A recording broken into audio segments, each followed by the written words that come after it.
morning, good afternoon, good evening, wherever you guys are at. I hope you're having a fantastic day. It's SoulSaint here, and we got a banger of a video coming at you today. I gotta give you guys a warning. This one, if you haven't already could tell, is for the monsters, the big boys, the ones that have went out of their way to acquire Karnage himself. So, if you've been actively and aggressively farming really hard in Sin City, or Curse City if you want to call it that, basically there was a collective amount of time that was going to take for you to be able to acquire as many of these candles to get the last reward for Karnage, which is what we're going to be collecting here today. I'm actually going to do it here with you guys live, and before I even do that, before I even click the button, I have to give him a big shout out and a big salute to someone who planned this out with me many moons ago. And I want to just take this moment and give a big salute to one of the titans of the community, Chaos himself. So Chaos, if you watch this video, thank you so much, man, for letting me be able to showcase this, as well as being able to introduce what hard work produces.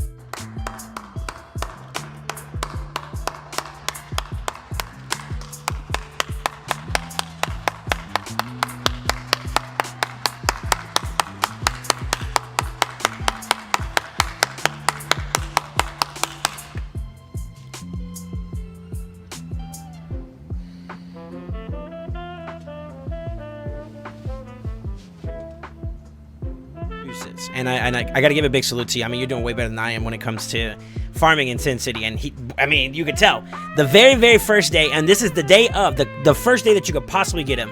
This is what we can do. We get Karnage the Anarch himself. Let's go. I'm actually very excited, and I got to say this right off the rip.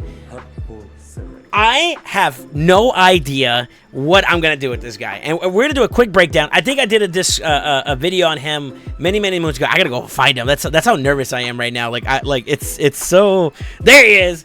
It's so cool to be able to show him now. But I'm gonna do a quick rundown. This is a way for me to be able to reacclimate myself with this kid, as well as get you guys back in line, because it's been so long since they announced him and when he was available in terms of like champions and all that, and being able to look at both of his forms, which I think, depending on how you guys want to look at it, it's going to be a little interesting. So, with that being said, I think we get the introduction of Seal for the first time on this account. So he is going to be a champion, and let me just break it down. I'm jumping all over the place because of how excited I am. So, attacks one enemy on his A1. This is his base form, by the way. Has a 50% chance of removing a random buff from the target, which has an increase to his attack and of course resistance reduction on his booking side for his A1. Right. He also has a passive effect with this. Whenever an enemy hits this champion or an ally, has a 50% chance to counterattack with his skill.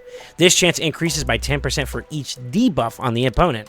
So the more debuffs you have, the more likely he is to counterattack, which increases the amount of opportunities he's going to basically remove a buff from you.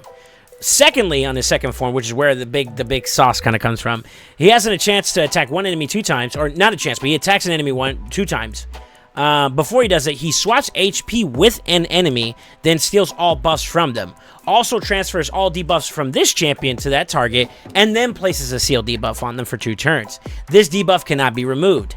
This debuff cannot be resisted or blocked if the target has 50% HP or less.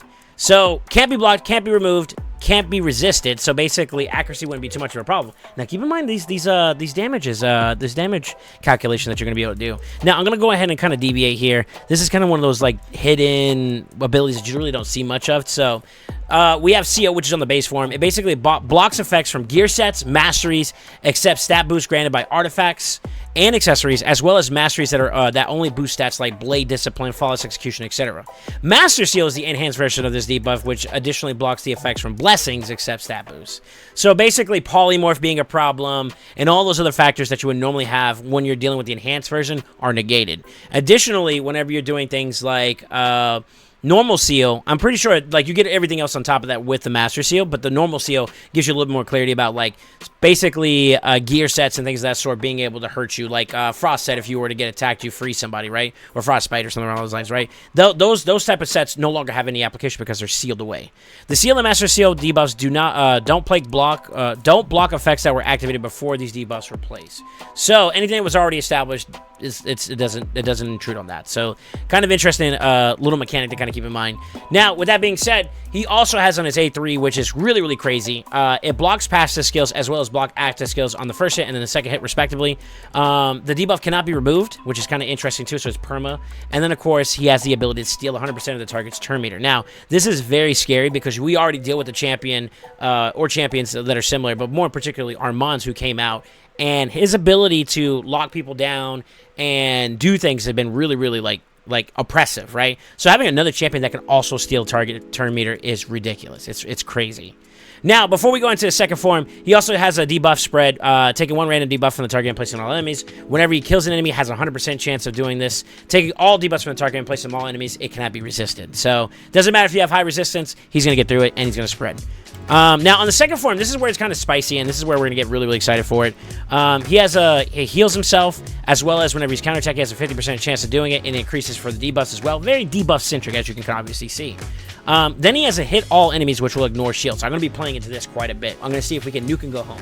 Also ignores ally protection, and then unkillable buffs when attacking enemies under 2 or more debuffs. So there are some conditional factors into it, but that's kind of like something that's really, really interesting. It has a lot of damage potential. Now, in addition to this, we have another AoE, which is basically a block revive. If they have 3 or more, it's kind of like Narcisse's ability, but magnified to all enemies.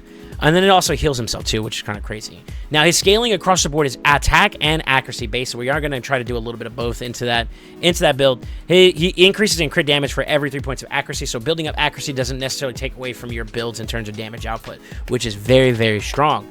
Ignores 10% of the target's defense for every debuff they're under. So, he also has an aura of 33% speed in all battles. I think this is amongst the highest, if not the highest. I think the reigning supreme champion at the point, before acquiring him, I believe it was someone like Lord Shazar, who had a 32%. So get one upped. Now, here's where I think this is going to be kind of interesting, because I'm going to try to build more particularly, and I'll show you in the index since I haven't, we're going to have to cut towards the actual build itself. But in his base form, he has like 1,400, rounded up 1,500 attack, which is okay. It's nothing crazy on top of the line. With 20 base accuracy, remember, they scale off of both, so we're going to take both into consideration. But when you get into the second form, that 1960 is amongst the highest in the game, along with the extra 20, which we already had. It's going to be scary. And then he has an aura, which makes him viable as an attack-type champion. There's going to be some really interesting components that we're going to try to introduce to the table. So I'm going to go ahead and cut it here, and we're going to try to see if we can pull some more footage for you guys here. I'll cut to words where we have them fully decked out, fully built, fully awakened, the whole 9 yards, or fully ascended, excuse me. I don't know about awakening, but we'll go from there. So I'll see you in just a moment. All right, we're back. I gotta be honest with you guys. It took me a little bit to kind of get some things going. I actually had some issues with the optimizer, believe it or not. I normally refer to HH Optimizer, especially when I'm working on somebody else's account, and it helps me kind of filter through some of the gear a lot more faster than manually doing it ourselves. But there were some complications that I did report to, hopefully, like, Saphir gets the ping and he has a chance to take a look at it. But I won't lie. Since he's a new character, I kind of expect some intricacies behind it. So I'm going to break down what I decided to do just as a starting precursor. I'm not gonna go ahead and claim this to be the best build that I can probably produce on this account, because this account has a lot to offer. But I did do something that I think would be pretty decent, using some gear that I was able to exchange over with some other people and whatnot. The main thing I was aiming for is a decent amount of speed. I actually wouldn't mind going a little bit faster, especially if we decide to use a champion like this in higher end content like Live Arena, where speed is a lot more like a necessity.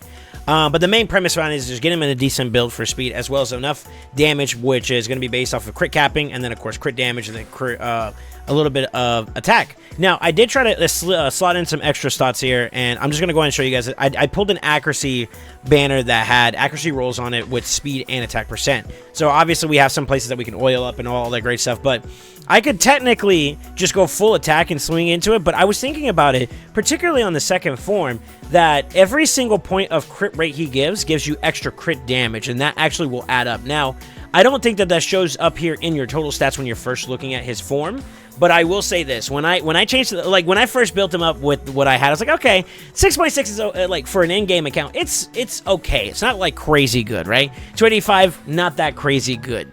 And then I was like, you know what? Here's some things I got to keep in mind. One, you know, we don't have basically any form of awakening on him, so there's a lot of stat bloat that he's going to be able to get from blessings once that starts coming along, such as, you know, I'm just going to use a random one here, an extra, like, basically, what is that, almost 900 extra attack, 40 or so points of 40, what is that, 45, 40, yeah, about 45 extra points of crit damage on top of that. So I was like, you know, there's a lot of overhead that can grow into it, and that's when you start seeing those prominent stat numbers you're looking for. But then I switched over to the alternate form where his multiplier or his base stats are a little bit higher. And then I look, it's like, yo, 8.4 is not bad. Wait a minute, hold up. And that's before the blessing conversation on top of that too. So like, there's definitely a lot of overhead in terms of like growing out the build and whatnot. And I didn't want to go too over the top with it. My main goal was just to make sure that we got something decent to start off with, and then from there we can kind of build upon it. I just want to show you guys concept in a crazy cool showcase and not go too far into details with it, and basically kind of give you guys an idea of what to expect. And I'm gonna experience it with you guys for the first time too. So I did went looking around on this build, and I wanted to make sure that we had something available to use, and I wanted to play on the fact that I do believe he is going to be kind of squishy with the way he's designed. So I included some extra elements to not only engage him and keep him going, but also to protect him along the way. So we brought in one of my old personal favorites, which is Necrid, and we brought Crixia for the lockout to keep the team from being able to have too much capability.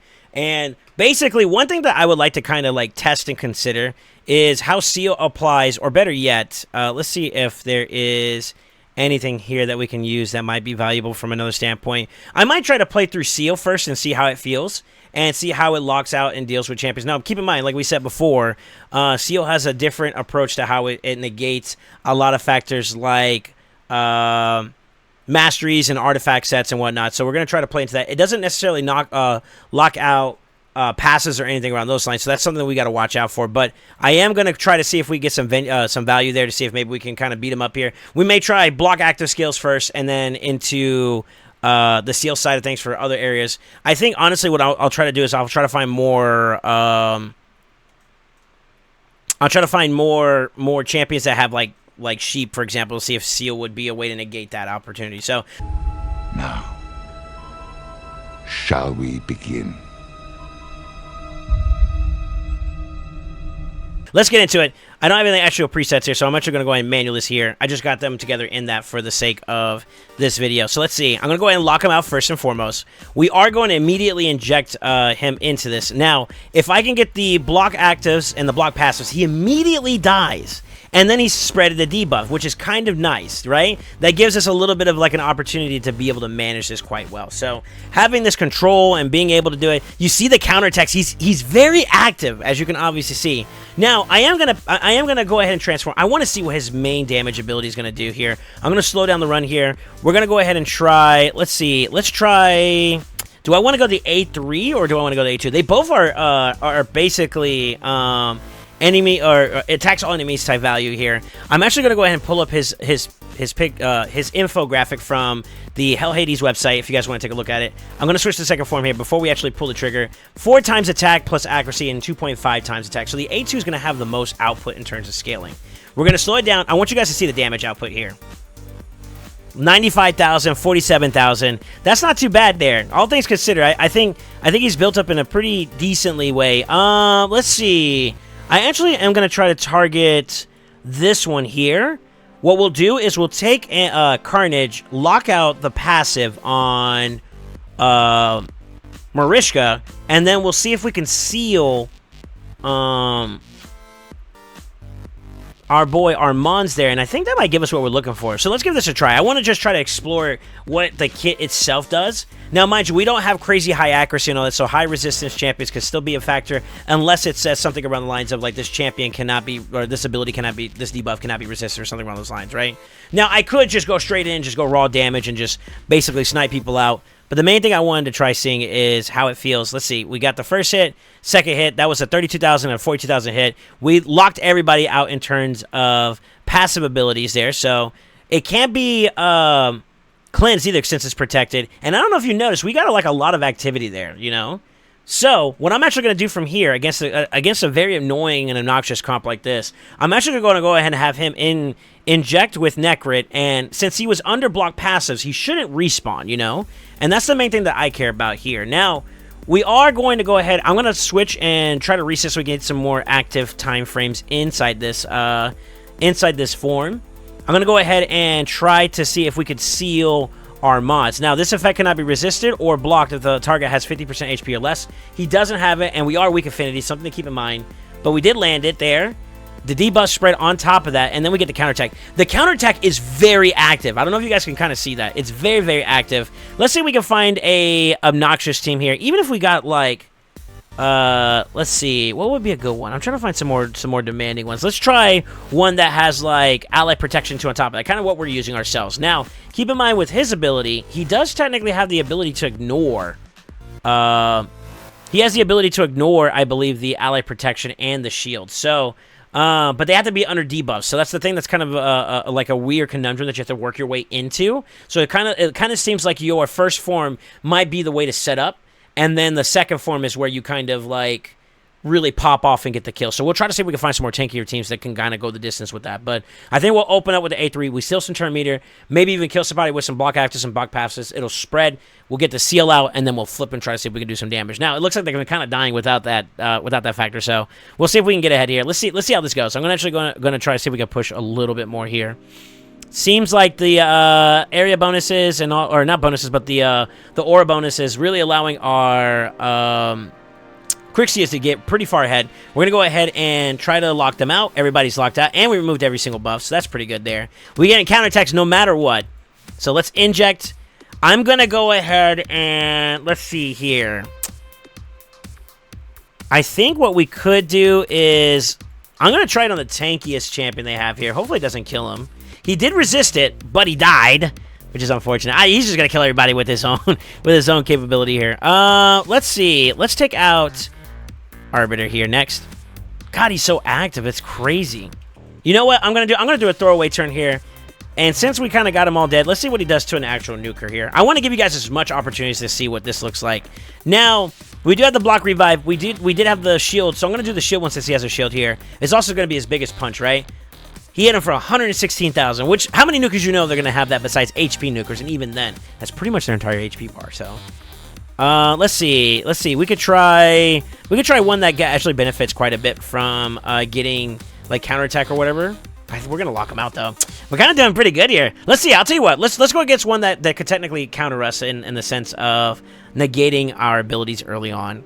This might be a little bit of a conundrum here. We also will get HP burns right off the rip here, too, so you'll see a little bit there. We did get locked out here to start us off. They did get ahead of us here, but we are going to go ahead and cut in, get our Deathly Apparition on, and then I think what I'll do is I'm going to go and try to lock abilities here. Yeah, so he can't flip now. Now, he did hit us, and he put our cooldowns up. Let's see, what do we want to do? I think we'll go ahead and protect. Let's protect Crixia here. Now, I do have the block active skills and whatnot that I'm going to use here. I think what we'll do is, since he's going to die anyways, let's go ahead and put it on him, and it'll spread it, right? Now, he has 2 debuffs in play.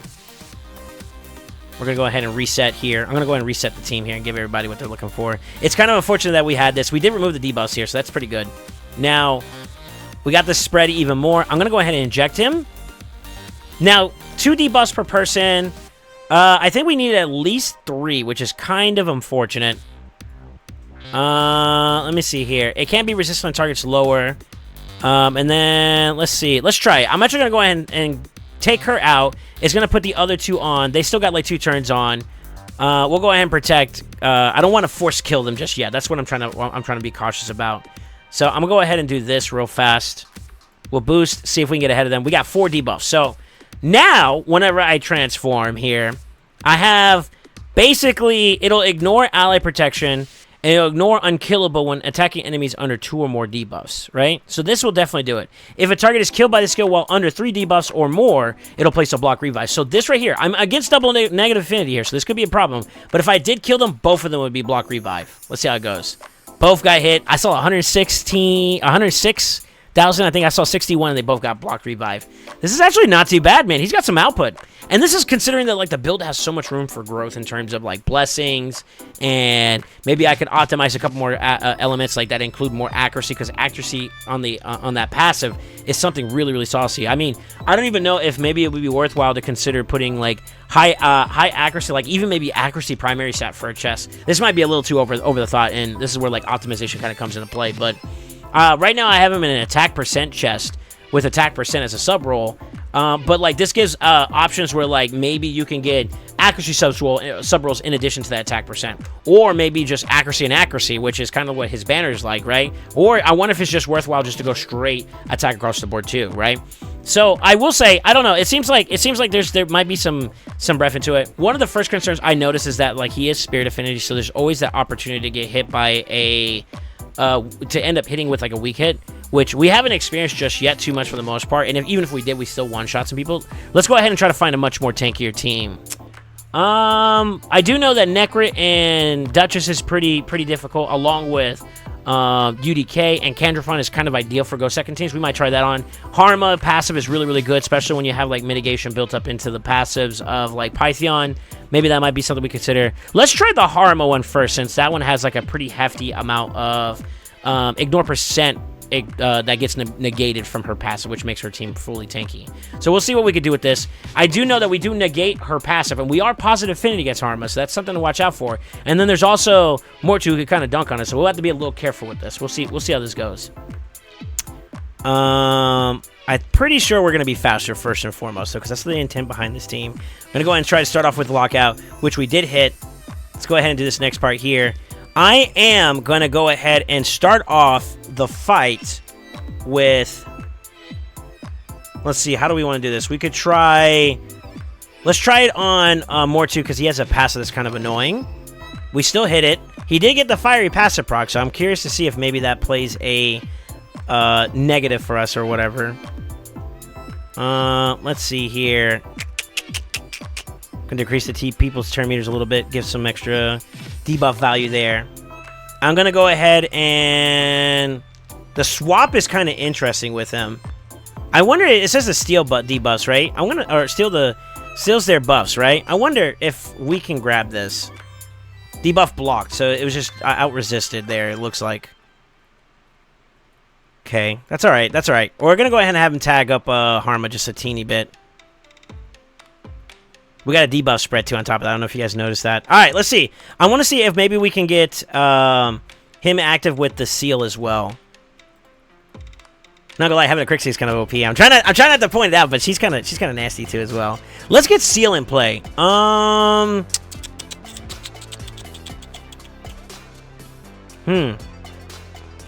interested. Each of this has a chance to spread it, taking one random debuff and placing it on all enemies.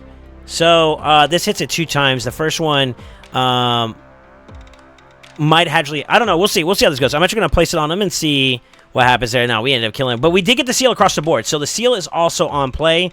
We have the passives here. I'll show you guys in a better way. Block after skills, the seal is up. Block after skills, the seal is up. So you kind of see that across the board, right? Let's go ahead and apply her A2 here. This will give us a little bit of room here. I'm going to go ahead and just protect the team. That's basically what I'm going to do. I want to get as much time as we can in. Now, I am going to flip here, and I'm curious to see if maybe, just maybe, we could just one-tap them since they have a couple of debuffs on them. Let's just see it. Let's just see from a tanky standpoint. We don't really have much that stops them from doing it, but that's not too bad. 32,000 and one hit there. I think I might be able to inject her one more time. It looks like we're not going to be able to, so. He got the revive. All right, so we're in for a good time here. I'm going to go ahead and flip back, and we're going to lock them out again just to make sure that they can't do anything oppressive to us. Now, normally this fight would be over. I'm just trying to give myself as much opportunity to kind of use the team in a different way. We're going to go ahead and see if we can target him down a little bit more. Got a couple multi-hits there. No extra buffs there, so now he's kind of boosted up a little bit, right? Let's see how he does. I'm pretty sure he's going to one-tap them here for the most part.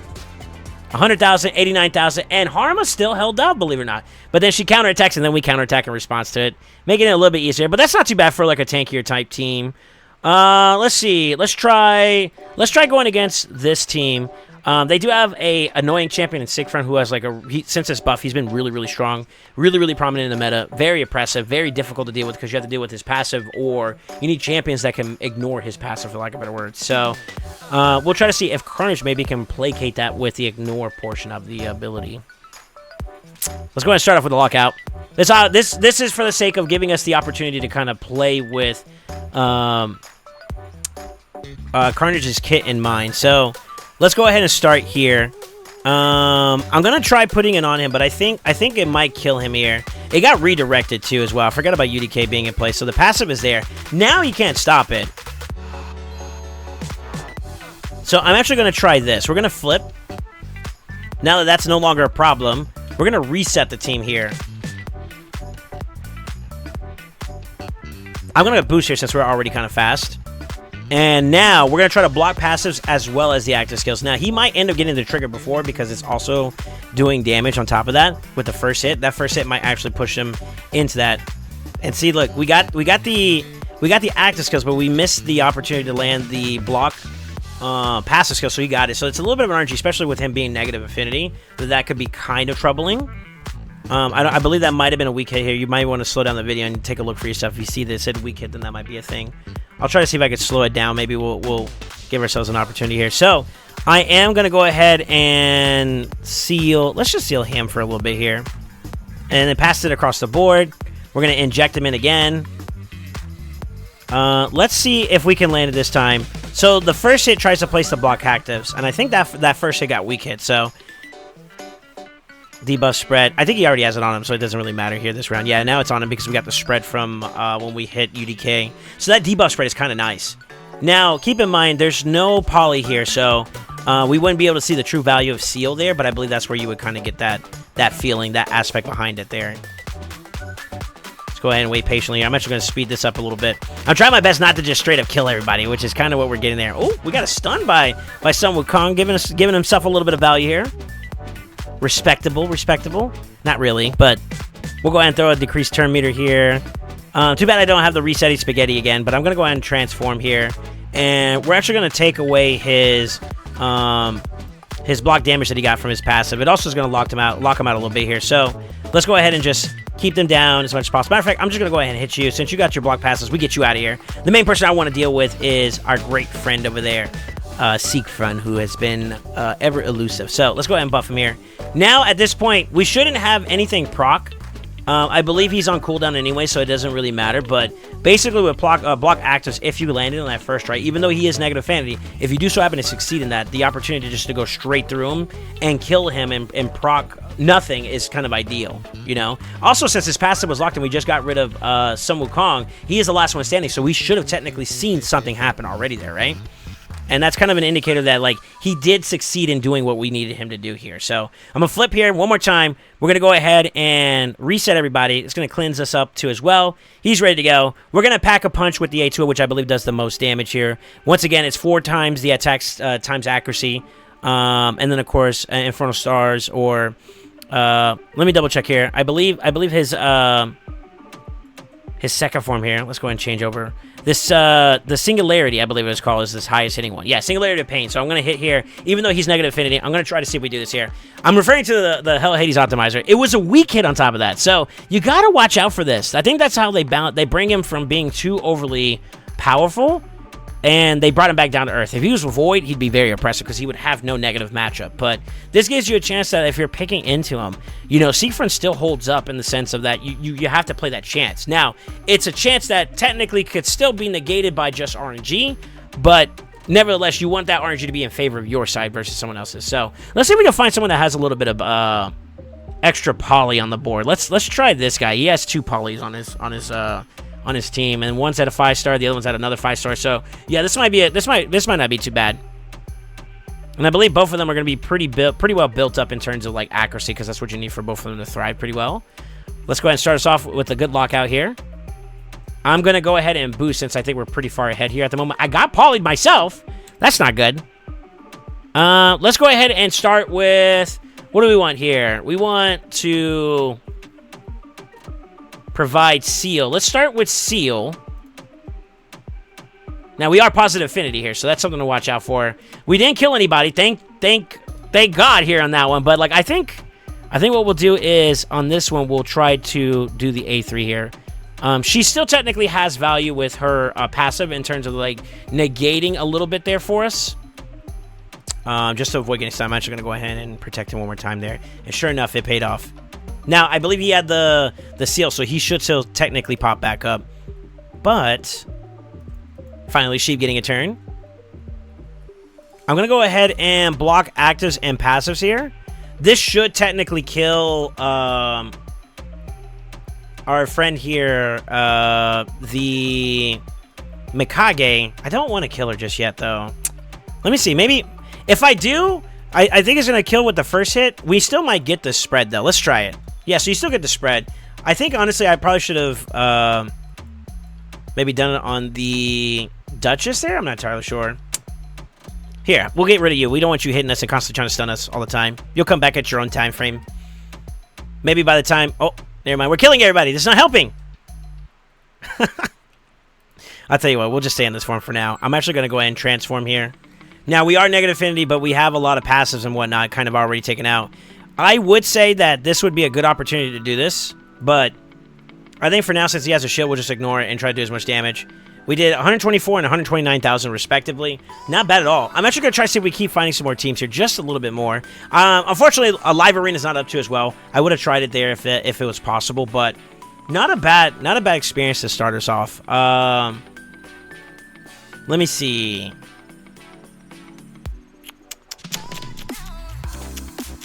I guess we can try to go for like the other two tankier teams. I want tanky teams so I can kind of have more time playing against them, you know? It's kind of crazy that like I'm trying to find tanky teams so that I don't one-shot them, basically, is what I'm trying my best not to do. Alright. We get our lockout initially here. Pretty much for the most part, got most coverage. We got pretty good turn meter. Right now, I feel like this would be like setup period, right? So I'm going to go ahead and protect people here. We should start off with blocking actives or passives. I think that's what we should do first.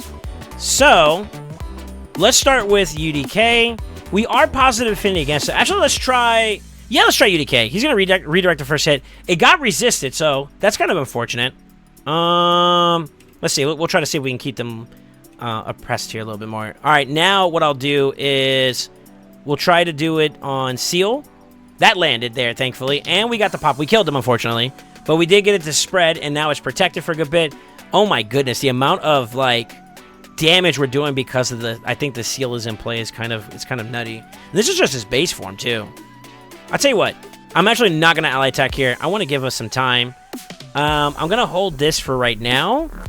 And I'm going to transform into the second form here now that we are up. Now, mind you, her passives and her active abilities are they're still available because we didn't lock them out. All we have is Seal.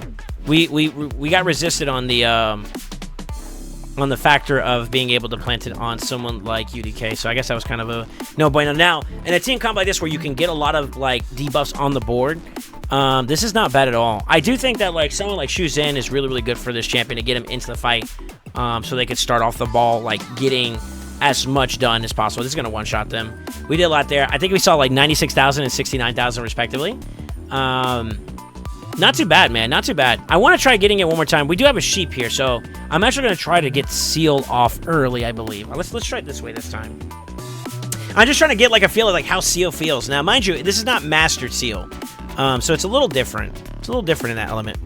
We did get the lockout as well as majority of this. Now, let's see here. Transfers all debuffs from this champion to it, so I'm actually going to go ahead and try doing this. It looks like he got resisted on both accounts, which is kind of unfortunate. We'll go ahead and protect Shu Zhen. I'm going to reset with Crixia here, so we're going to give it another try. Now, mind you, he has low accuracy, so any resemblance of resistance right now might be a bit of a thing. I could try seeing if we get more accuracy into his kit to see if maybe, like, even with the passive when we switch over to the other form, if it applies anything negatively towards us.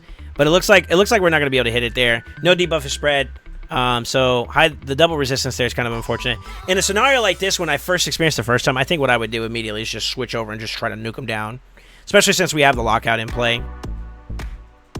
As a matter of fact, let's go ahead and get started. Let's see if we can get some good damage output there. Got some spread buffs. Now, because Seal is still not in play, I think opportunities where like Poly would still thrive is very prevalent there, and that's something you got to watch out for. So like usable, but if you don't get that Seal early on, that's kind of a problem. I wonder if you guys would agree with me on that. Let me know. What do y'all think about this? I could try to block some actives and passives and see if that goes. Let's try it. Let's see. Get in there. We got nothing in there. Like, this high resistance kind of does negate this quite a bit. But his passive is kind of crazy. I don't know if you guys are watching this. Like, he is active. There's no stopping him being able to get in these fights.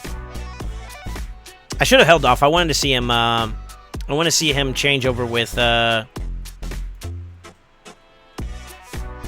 his form. I believe he ignores the ally protection too on top of that, but kind of doesn't matter since we kind of kill him here. So let's go ahead and just nuke him down. 133,000 there. We'll inject him again.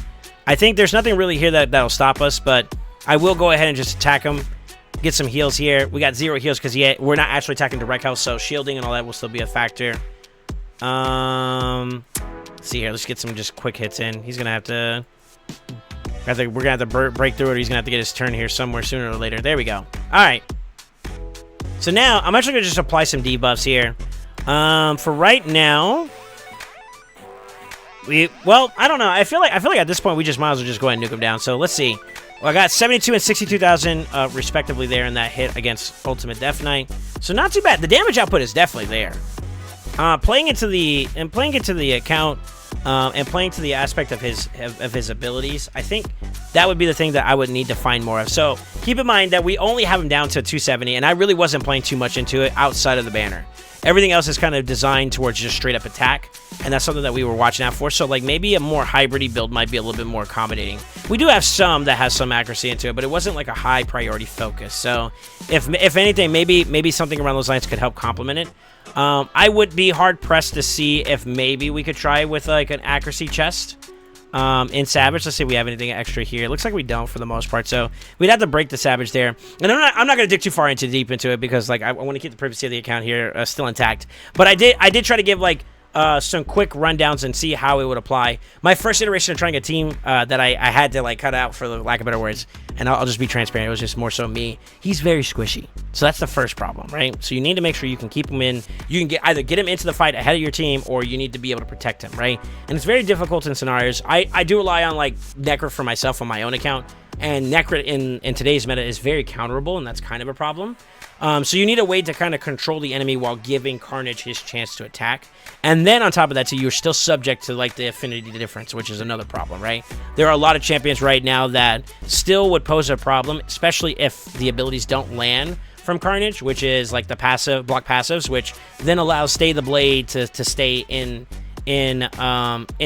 flux, and that basically stops you from being able to like get in, get out, and keep it going. So that negative affinity is a little bit of an issue there. I think the same thing is also true for someone like Lazarius too as well. Being able to negate some of his effects and whatnot, and being able to like lock him down could be somewhat of a problem if he's adequately protected and whatnot. And I'm just comparing mythicals to mythicals in the sense of what's out and available. Same thing is also true for champions that are just straight up reliable, but they're also positive affinity, so magic affinity. Think about Encore, for example, who is a champion that has risen to prominence, especially with like Narcisse in play. So like this champion, you won't be able to stop what they're able to do, especially if you get weak hits. So I'm noticing that quite a bit. I want to try one more set of runs here, and then we'll probably stop for now. As of right now, I would say he's a very strong hitter. I'll tell you what, this round, what we'll try to do is I'm going to lock him out. We're going to try to see. I definitely do think he's a good matchup against Sun Wukong and maybe even Leo. I think Leo, because like his second form, whenever he does his big nuke, ignores unkillable as long as they got debuffs, right? So being able to be oppressive online here early, and we're just going to boost everybody. We're just going to constantly keep boosting. I'm actually going to go ahead and protect. I'm going to rely just on the trio here. Necro's there just to be an extra field of like mitigation or negating some things here. We're going to apply the block passives and actives, so now he doesn't even get the opportunity to do it. So we're in play, we're active here. I'm actually going to inject him here now. We're going to flip forms. And to be honest with you, I could run either ability. If I feel like, okay, I want to get like a squishy target out of the play, I can go for the block revive here, and I have it, right? I could go for the ignore shielding aspect, and then I could probably try to one-shot him. Matter of fact, we're going to do it. We're going to go against the more grainier side of things. Now, keep in mind, we only have block active, so the passive mitigation is still in play, but everything else is up for grabs. So let's go ahead and open up with the A2, see if we slam, and sure enough, 234. That was a huge hit. So you have to tailor your team around a lot of debuffs. And keep in mind, if you're playing into a very poly heavy champion or team, you are subject to a lot of how do I say it? You pay for it. You get penalized for it pretty heavily. So finding a way to get him in early so that he could set up for himself as well as enable the team so that when they do even more additional setup, I think is really ideal. So Shuzan's actually really, really good sync up with him so far. Let's see here. Let's try I'm actually gonna go ahead and force a reset. I want to find one really strong team. We could try this one. This one might be a little bit of a problem. We have someone who is known for being pretty tanky here, and although I think he's been kind of countered a lot more with releases like Narcisse and whatnot, he's still someone to respect, you know. So we're gonna go ahead and start off with locking him out. I'm not sure. I think we weak hit it here, so this is something to watch out for. We're gonna go ahead and boost. Poly did proc, but thankfully it was only a 4-star, so it didn't have that. It still has a need for accuracy, and most Siffies, if you're going to apply that, they're not going to have that. So I think we're okay there. I do have to watch out for him. He's still in play, so we're going to go ahead and start applying some debuffs here. Poly's still a problem. We don't have the block active skills available to us, so I am going to need to try to see if we can slam him out here. We did get the seal. We did get the seal here, so I'm going to go ahead and shoot in. I'm going to try one more time, see if we get block actives in there. Okay, we got him out there for now. That's good. That gives us the opportunity. I want to see how much with the amount of oppression that we're putting onto him. So the seal and the block passives now makes him a lot more squishier, right? Because that's really what a lot of his value is the fact that he has like 3 or 4 passives that give him a lot of mitigation, right? So the fact that's in play, look at that. We did 9,000 and then 21,000 followed up here. Same thing is technically true for Rotos. I mean, we got the same type of lockout available to him, so passes are not a problem there, right? Let's go ahead and I'm actually going to throw in base form Karnage against Rotos here and see how much damage we do. 42,000, 22,000, none of them were weak hits. That's filthy. That's filthy. That's filthy. All right, here we go. We're going to swap over, and then now it's time for him to shine. We're going to throw our biggest, heaviest ability at both of them. We're going to look at on the far right here. We got 105, and then I saw 247.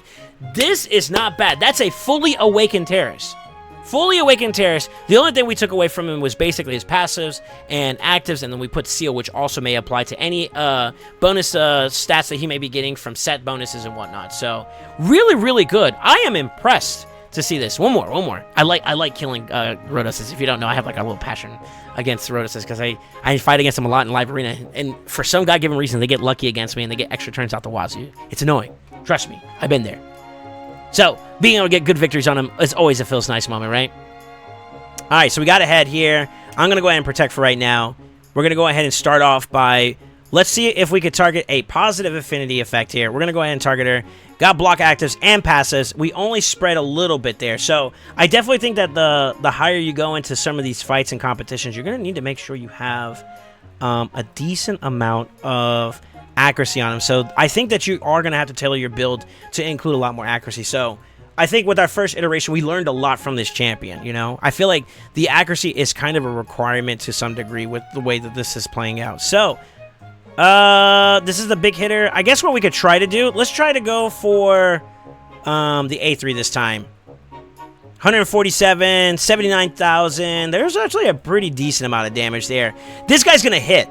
That is not the problem. If you want to benefit from the value of his kit from like Seal and block actives and passives, the accuracy component is going to be a thing. But you don't get punished for that, you know? And I think that's going to be very valuable. So I think if you're very familiar with like how like hybrid some Wukongs in or damage Wukongs that lean mostly damage, but they have like a little bit of accuracy laced into their build, I think he's going to be someone that's very comparable to that design.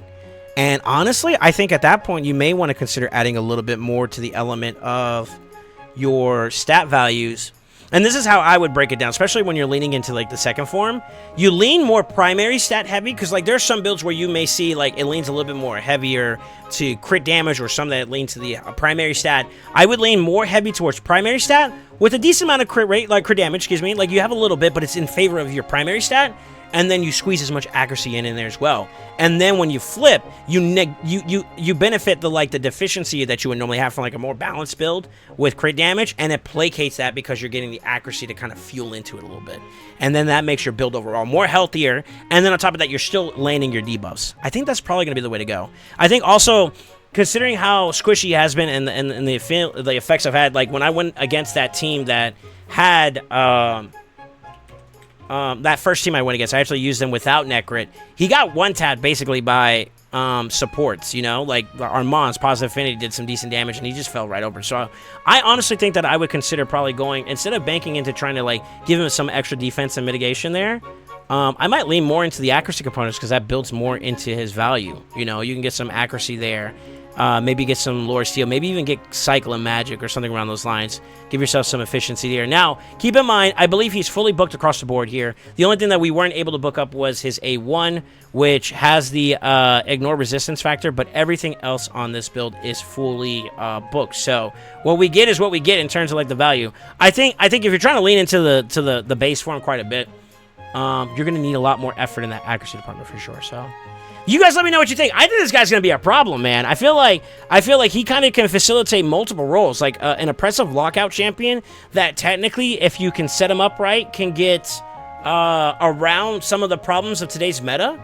Like, Sheep is negated here, which is crazy, because like when you read it, now mind you, the only thing I will say is that I believe that the Master Seal is the part that doesn't get affected by Blessing. So maybe not so much that one, but like other areas where like you could see some issues are kind of just straight up stopped.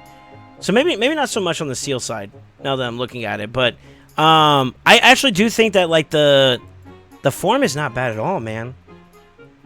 Yeah, not being able to block it too if you can get on lower targets. So like maybe you open up. I think the way you would try to open up with him is definitely going into A3. You steal some turn meter on top of that, which I think is going to require some accuracy. So I feel like the build could be improved upon to further nurture him, which will be more accuracy centric. And then of course we may lean into some other masteries outside of that. But you guys let me know. I'm actually very curious to see what you guys think about this champion so far. The damage, in my opinion, is definitely there. I don't think we have any problem seeing damage output. I wonder how do we feel from like the utility aspect behind him if it serves its purpose well enough to justify him a spot in today's meta. I think the answer is yes. I think the answer is yes, but we may need to playtest him some more. Anyways, don't forget to like, comment, subscribe. Let me know what you guys did, what you guys think here. I think there's a small select few that might have had a chance to really try and experience this guy and get a feel for him. We got a lot to learn, I think. I think this guy is going to require a little bit more exploration, maybe a little more tinkering, maybe some more in-depth analysis. It's going to take some more trial and error to kind of find his footing, but I think this is a really good start to kind of get like a idea about what's his presence going to be like, and I think it's going to be very strong. Anyways, with that being said, don't forget to like, comment, subscribe, and always remember, stay ascended.